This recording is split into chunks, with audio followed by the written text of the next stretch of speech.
விஜய் அவர்களை பொறுத்தவரை நான் ஏற்கனவே பலமுறை சொல்லி இருக்கின்றோம். அதிகாரப்பூர்வமாக இந்த கட்சியினுடைய தலைவர் அண்ணன் நயினார் நாகேந்திரன் அவர்கள் அதிகாரப்பூர்வமாக அது போன்ற பேச்சுவார்த்தை எதுவும் இல்லை என்று தொடர்ந்து சொல்லிக் கொண்டிருக்கின்றார்கள்.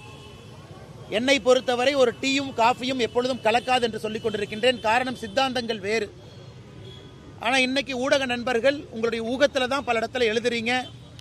அதனால் நாங்கள் இன்னைக்கு வலிமையாக இருக்கிறோம். தேசிய ஜனநாயக கூட்டணி, அனைத்து இந்திய அண்ணா திராவிட முன்னேற்ற கழகம் தலைமையிலான தேசிய ஜனநாயக கூட்டணி, இன்னைக்கு எங்களுடைய கூட்டணி வலுவாக இருக்கிறது. தேர்தலை சந்திப்பதற்கு தயாராக இருக்கின்றோம்.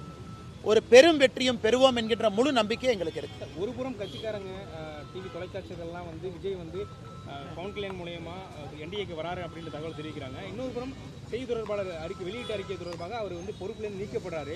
கட்சிக்குள்ளே ஒரு குழப்பம் இருக்கு அப்படின்னு திரு ANS பிரசாத் அவர்கள் கட்சியினுடைய ஒரு மூத்த உறுப்பினர், ஒரு நல்ல செய்தி தொடர்பாளர், பத்திரிகையாளர்களோடு மிக நெருங்கிய தொடர்பில் இருக்கக்கூடிய மனிதர். அதனால் கட்சி மாநில தலைவருடைய அறிவிப்பு நாமெல்லாம் தேவையில்லாம எதுக்கும் முடிச்சு போட்டுக்க வேண்டாம், இது செஞ்சாரு அதனால நீக்கி இருக்கிறாங்கன்னு.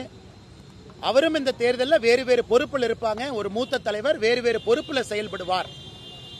அதனால் நிச்சயமாக திரு ANS பிரசாத் அவர்கள் எங்களுடைய மூத்த ஒரு உறுப்பினர், ஊடகத்துறையில் நிறைய அனுபவம் இருக்கக்கூடிய ஒரு மனிதர்.